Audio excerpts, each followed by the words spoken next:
back this week for Flow for Life. This week, as promised, I said I was going to do a podcast on Turo, right? Now, before I get started, right, just want to talk about something real quick. I want to talk about mindset.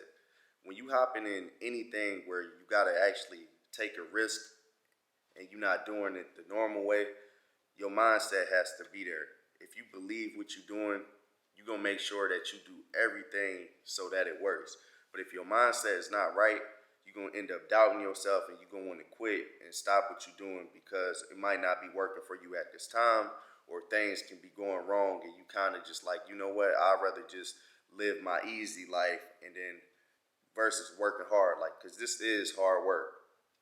You know what I'm saying? But it's not as hard as you think, because once you get a hang on anything and you do it for, months at a time to years, eventually it'll start getting easy and you can start implementing certain systems in your business that can be structured so correct that it won't even make sense not to do it. So talked about mindset, talked about that. Okay, so look, for my people that basically come from nothing, ask yourself this: if I try this, what do I have to lose? Yeah, just think about that, right? A lot of us come from nothing. We already been at the bottom. We know what that feel like. So now we need to work our way up to see what we can do to work our way up, taking them steps, right? Now, some people, they might give you advice to do it, not to do it. Just listen to somebody who has been doing it that can give you advice on it, right? So, and that's where I come in. For the people that know me and that listen to my podcast, this is something I've been doing since August of 2021. Some people have been doing it longer than me, but I'm just going to give y'all my experience and how it was for me when I was doing Turo. So don't get too caught up in what people say who never done it, So for the people that don't know what Turo is, right? Turo is a peer-to-peer car sharing platform which you can rent a car from local people in your area or an area that you are visiting. So when people come into town to Tampa, Florida, and they look up Turo cars and they like, man, I want a Tesla, that's when I kind of pop up, you know what I'm saying? And it's other Tesla owners as well. But when people come in your area, in a good area like Tampa, I can say that a lot of people want to drive fly cars. They want to drive fast cars, cars that look good, because we in the area that it looks good, it smells good, it feels good, So when you in that car, you kind of want to, some people might want to stunt, you know what I'm saying? And it ain't nothing wrong with that, because a lot of people work hard for what they got and where they trying to go. So ain't nothing wrong with that. So I already told you. Okay, so now when it comes to doing Turo, right, it's important to know the car market that you're trying to research in order to get a car on Turo. Hold on, I didn't want to confuse anybody. Let me say that again. So when you have a car, right, in order to make a profit, I don't want to sit here and say that making money is guaranteed, because it's not. It's all about your presentation and how you handle the business, like when it comes to Turo. But if you have the right car in the right market, it can be profitable, right? I might have a Mustang in Cleveland, Ohio, and I might have the convertible Mustang, but in Ohio, it's not really going to be hot all season. So I don't know if a Mustang would be as profitable in Ohio, and that's just an example. But out here in Tampa, Florida, a Mustang, a convertible, would be ideal, and it'll be a smart investment to make, because a lot of people like things where they can drop their top, because it's always hot out here. I mean, it is cold sometimes, but it don't last long. But most people probably want cars that are convertibles. You know what I'm saying? So picking the right car is key when it comes to making a profit. Now, say if you get the right car, you get a Mustang, Camaro, Charger, Challenger, or if you got money to buy more expensive cars like Audis, whatever, that's important. like picking a car that can be profitable. Now you do have cars like those little small Fiats and stuff like that. Those might make money too, but it might not make as much money. But they are cheaper cars, so it could be good having a small car like that in your fleet anyway, because some people might want to rent the cheap cars versus like the medium or the expensive cars, you know. So when I'm about to list a car, the first thing I do is really make sure that I got enough pictures. Like, don't take like 1 or 2 pictures. Take like 10 to 20 pictures and get them professionally taken. Have somebody who have the experience in creating content like that, and have them do the pictures and edit them and make them look good, you know, because when those renters come into town, or the people that's already in town, they want to rent a car, most likely they're going to go for the pictures that are attention grabbers. Like, if something has to gravitate them towards the car that you have on there based off the pictures, right? Now, I could have a Tesla on there. I could have took the pictures just off my iPhone, and the pictures might look decent, but they not just extravagant. Now, if somebody come with a photographer that takes professional pictures of a Tesla Model 3, the same car as mine, and their pictures look a lot better, then most likely their car might get rented out before me, you know, and sometimes it's gonna happen. I'm not saying that your car won't get rented out if you got a Tesla with iPhone pictures, but most people like to go with who takes their business more serious at the same time. So get your pictures professionally done. All right. Now, next you want to Google and type in Turo calculator, right? And basically you're going to put your year, make, and model of your car. And this is if you already got a car, right? Or if it's a car that you think about getting. So you type that in the Turo calculator, and basically what it's going to do is give you an estimate of how much money you can make monthly off your car. Now, those are just estimates. It's not always accurate information, but it's just like a ballpark range, you know what I'm saying? But based off your presentation and how you carry yourself, you can potentially make more money than that. I think for my car, it said that it'll make maybe $1,200 a month. I done made $1,200 a month plenty of times, but over that, you know, plenty of times. But it's the way that the presentation is when it comes to how the car is listed, you know. So sometimes it can be tricky, because you can get caught up thinking like, oh, I'm not gonna make money off this car because it's only saying I'll make $400 a month. But realistically, that car might bring you $1,000 a month. So just look at that. And another thing too, if you say a new host and you putting your car on Turo, what you could do is you could find cars in the same market as you, right? See how much they renting their cars out for, and just drop your price a little bit lower than theirs, right? Because you knew you getting your feet wet. It's not like you've been doing Turo for a while. You might see people like with 100 trips or whatever. You really realistically can't compete with them because you still new. So if they got a Tesla Model 3 and they got it up for $105, I'm gonna drop my price to $85. And what I'm gonna do is basically try to make money, say on the back end, you know. At first when I'm starting off, let me just make my money, let me just get my feet wet, but I'm not pressed for making a lot of money just yet, you know. So that's something you could do. Just compare the same car, compare the price what they got it at, and you just put your price a little bit lower, right? Now, when you put your car on Turo, it's important that you put a crazy description. Like when I say crazy description, don't just put like a basic model Tesla Model 3. Like put something just that's like catchy to the eye. Like, you know what, when people see your car on Turo, they got no choice but to rent it just because the description you got. Now, boring descriptions, you're going to get boring results. If you just put, like I said, just Tesla Model 3, people not going to be willing to really, they might rent your car, but I'd rather go with the person that just put that catchy description. And you can see what I'm talking about if you go to like your Turo app and look at cars in the area. Just compare a couple cars and you'll be like, okay, this is what's separating this Tesla from that Tesla. And that's just an example. What else? Trip preferences, right? You want to make sure that your car is accessible as possible, right? Now, when it comes to my bookings, I make sure that people can book within 3 hours of a trip. Like if you want to say it's 3 o'clock and you book my car, the car be available at 6. You know what I'm saying? So I want people to be able to rent my car as quickly as possible, and that gives me time to get the car ready if I need to say go wash it or just charge it up.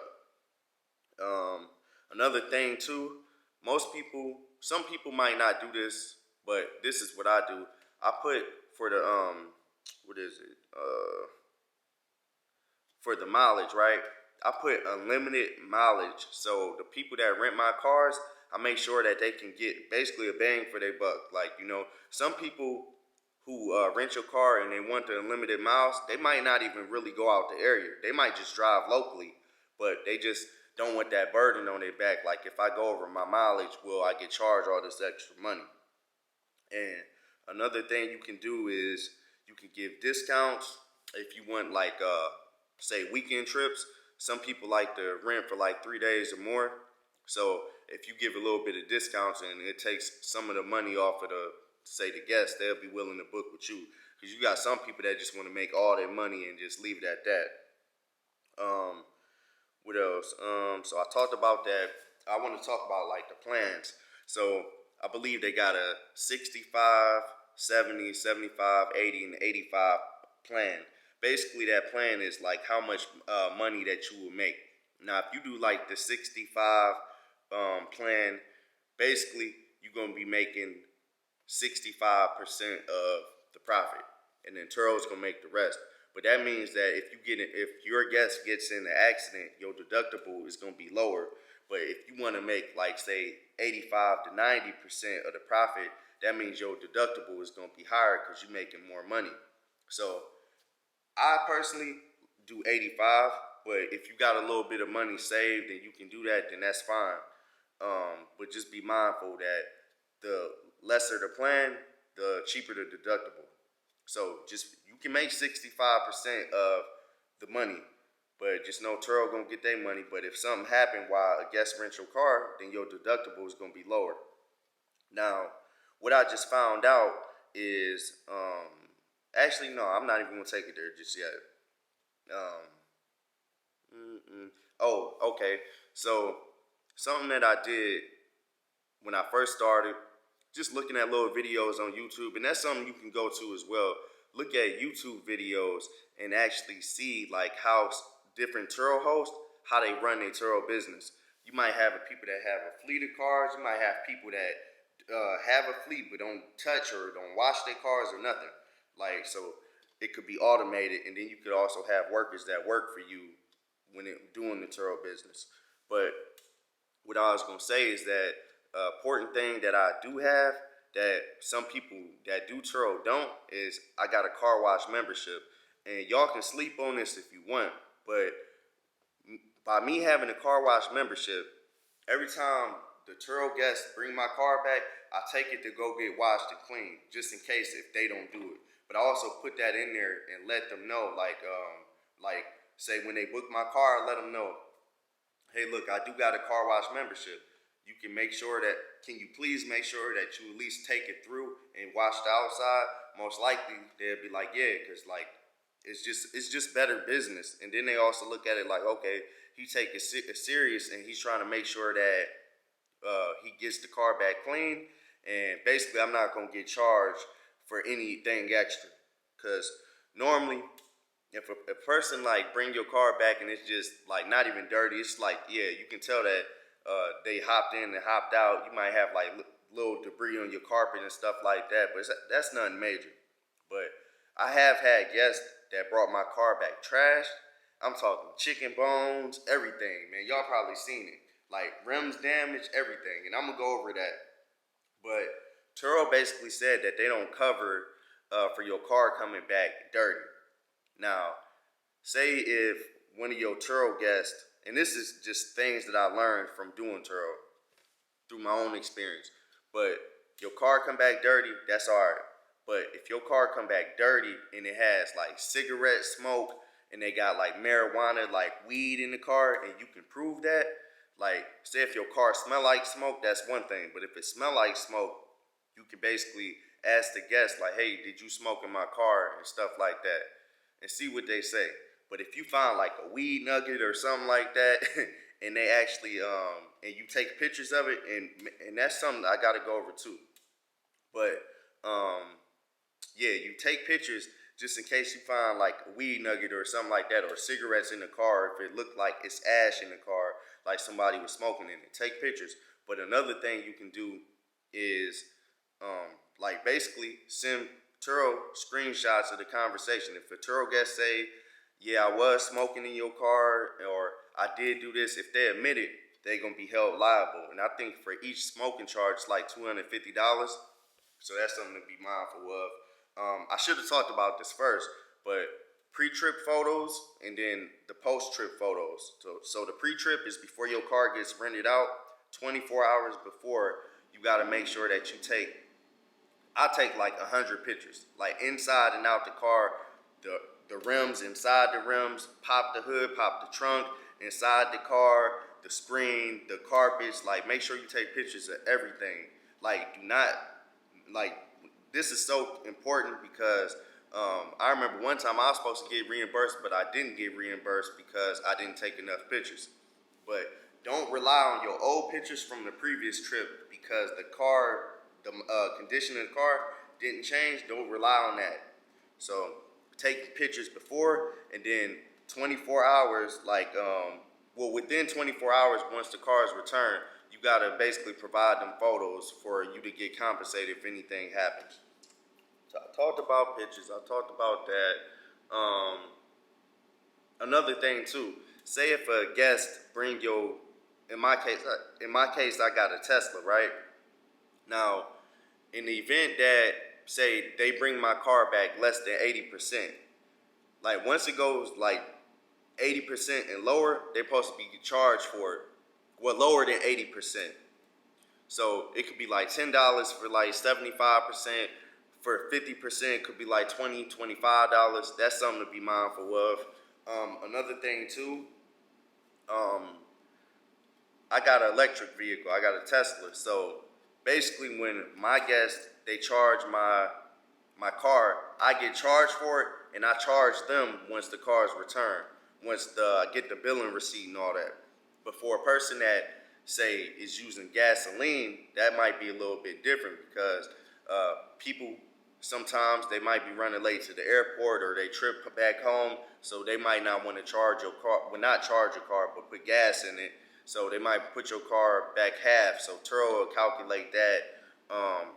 Another thing, tolls. Like most of the time when somebody go through a toll, they might not pay for it, but you're gonna get that toll invoice like a week later, 2 weeks later, and basically you would take a picture of that and you would send that to your guest and provide like a copy to Turo just in case. All right, so I want to talk about some of my other experiences. Most of the time, I don't know why, but I got all these cameras on my car. But basically, when guests bring back my car, sometimes they scratch my rims. Like now, for rim damage, for my Tesla, I always take it to this place called like Glenn's Wheel Polishing, and they like buff it and like get the scrapes out and all that stuff. Now, every time I do that, for each wheel it's like $200 and I want to say $45 to get it repaired. So my second to last guest, he scratched both my rims. He told me about one, but he didn't know about the other one. So I ended up like taking pictures of it after the trip ended, and I basically sent him a picture of it. It was like, hey, you scratched both my rims. But Turo, on the case, like if it's below your deductible, since I make 85% of my money, so in this case, say almost I want to say like probably 500 with taxes and all that. That's less than what my deductible would be. So Turo won't cover it. You get what I'm saying? Because it's lower than my deductible because how high my plan is. Now, in this case, it's better to dispute this, this damage with just the guest. Most of the time, if you got a guest that really cares about, I guess like the whole integrity thing, knowing I did something wrong, like they end up just paying you what they owe. But it's important for you to go get an estimate of the damages. So in my case, like I always know where to go because this happened multiple times to me. So I just go to Glenn's. I already got the estimate on my phone of how much it'll be. I send that over to the guest. They end up say cash apping, or I send them an invoice on PayPal and they pay me that way. So that works. What else I say? Okay, so my most recent incident, right? One of my guests, they was renting my car and they told me, actually it was over the weekend, last Saturday, as they was driving, a rock hit my windshield. Now, the crack in my windshield was so long, I'm like, man, I don't know if I believe him, but at the same time, that didn't matter. But I was just trying to figure out what I can do to make sure that I get reimbursed for this windshield damage or they pay for it or something. But I ended up looking online and I was talking to my fiance. It's something that she told me. She was like, hey, you know, in the state of Florida, if you got a cracked windshield because of rocks or stuff in the road or things falling off trees, whatever, she said the state of Florida is basically free. So I was able to get my windshield free, like to get the whole thing replaced. And the Tesla, you got to recalibrate it.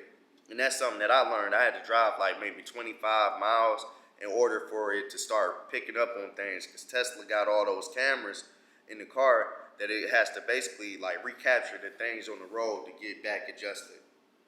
But my windshield was covered and it was no cost out of my pocket, or I didn't even charge them because I got the situation taken care of.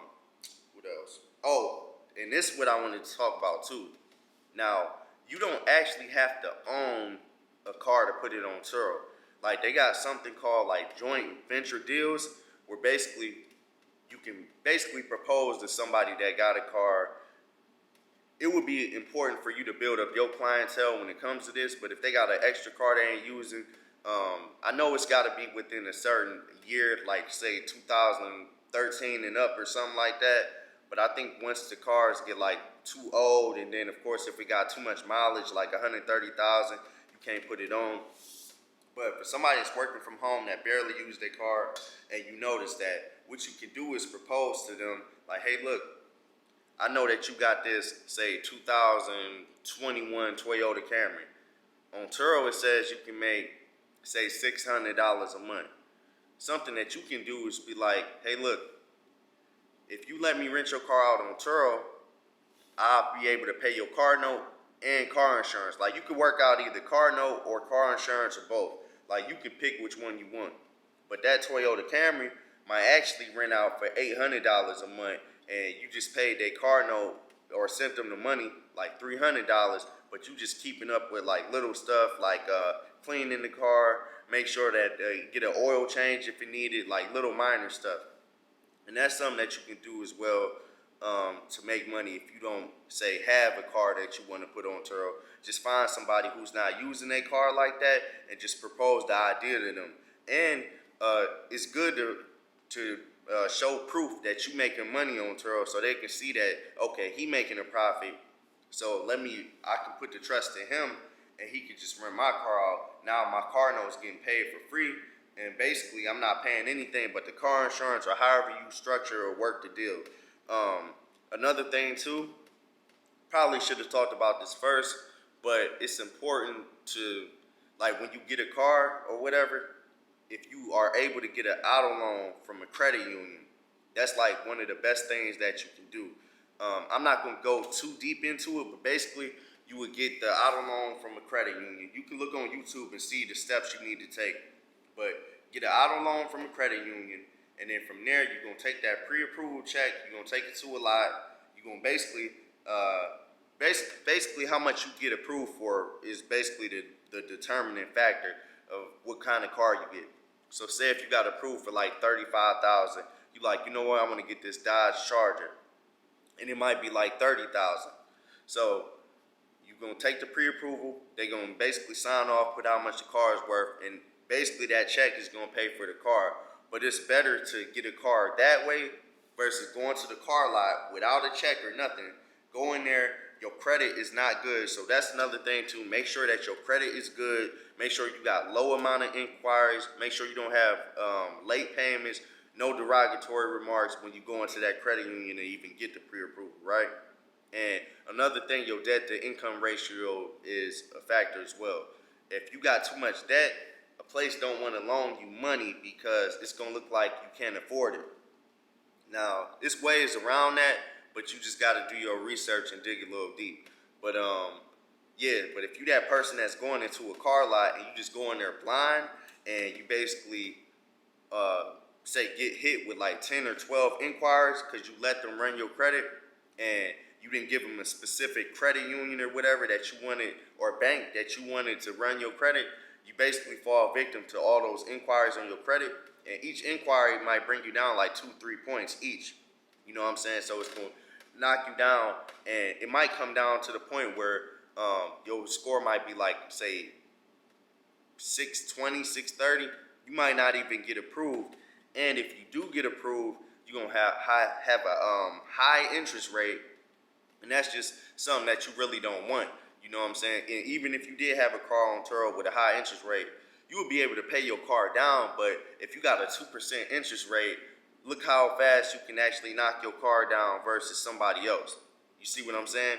Like 2% versus say 15%. You're going to pay $20,000 off way faster on that 2%. You know, I think that's pretty much it when it comes to the information that I put on Turo, but I'll just give y'all something else because I like teaching sometimes, you know, just to give people information.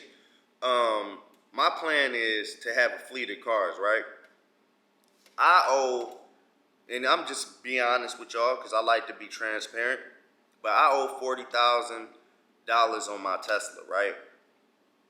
Every time I make a profit off Tesla, I just keep it in the same account, and I just basically build that account up because I got a business checking account with Navy Federal. That's something that y'all can look into as well. But every month, I think on the 24th, my bill is due, or my car note is due. So they take money out that account every 24th of every month. Now, when they do that, I basically pay my car note automatically. But I don't spend any of my profit because I got a goal once I reach a certain amount of money to get another car.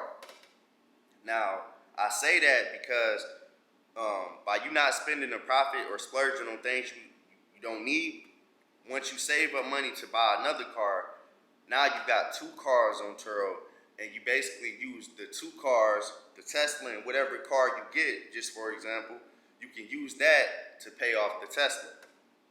Because now you got income from the Tesla that might be 12 to say, $2,000 something a month, and then you might have this car that might bring in $800 to $1,000 a month, and then you can use the profit that you make for both to pay off the car faster. But if you don't want to do that, you can also use the profit from Tesla. You can use the profit from another car, keep building it up, and then you just buy another car. So now you got 3 cars, and then if you do the same strategy, you got 4 cars. So it's multiple ways and different things you can do to get ahead in this game. And basically, I want all my profit to come to me. So the quicker I get my Tesla paid off, the more of a profit that I'm gonna make on Turo, and I can use the extra money to leverage in different things. I can turn this whole, okay, I'm making money on Turo, but I'm gonna take some of that profit. Now I can dibble and dabble in some stocks or something else, like a different business or anything. And oh yeah, I want to talk about this too. I wasn't talking about this. This is Flow4life. I see y'all looking. No, but I want to talk about something that I just invested in as well when it comes to the Turo business.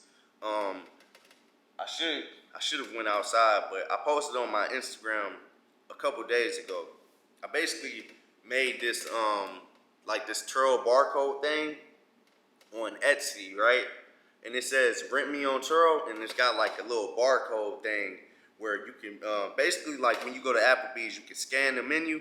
Basically, you doing the same thing. You scan the barcode, and all my Turo information pop up, and it makes it real easy to scan and then book the Turo card with me. So that's something that you can do. Another thing, by me putting that sticker on, it's big enough to be seen, you know. But when say my Turo guest is driving the car around, it's just basically free marketing. You know what I'm saying? Like I already know like where I'm gonna drive when I got the car. But when my Turo guests got the car, I don't know where they're gonna go. But by them driving my car in different areas, it's just giving me more marketing like for my Turo business and what I got going on. And low key, every car I get, I'm gonna do the same thing. Rent me on Turo, rent me on Turo. And from there, people gonna start booking it. Business gonna pick up to the point where it's like now I got the fleet that I was talking about. I got it in a strategic way because I use different resources to give me that publicity, that marketing, that exposure that I need. But I'm gonna wrap it up. Yeah, man. Just I appreciate y'all for tapping in and wanting to learn. For the people that just don't know what you want to do or how to make money, just go for it. Just you don't have to take everything I said word for word. Do your research. If you want to hop in this Turo game, do the footwork. You know, if this is something that you want to do, go for it. But I'm not gonna discourage you and say that it ain't hard, because it is hard. Like, you know what I'm saying? But and it's not for the weak. You know, like you gotta be fully dedicated to this grind, to this work ethic. It's days where I'm like, man, like I can't catch a break. But if you got a lot of things going on, just leverage people. You might have somebody who don't have much going on that can go wash your car, can go do drop-offs and do that.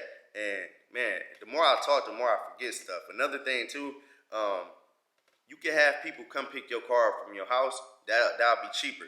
But when they pick it up from the airport, when you gotta take your car to the airport, that is so key because you can make a lot more money by doing drop-offs. And from there, what I usually do is just Uber or Lyft back. Just make it easy on me, but I'm making more money because I just did a drop-off. But yeah, I'm gonna wrap this up. I appreciate y'all for tapping in. Stay tuned. Flow for Life. I got more episodes on the way. You know how I do when I get down, when I'm in that mode. You heard? And hey, I'm in the slow lane, the medium lane, and the fast lane. So you can catch me in traffic.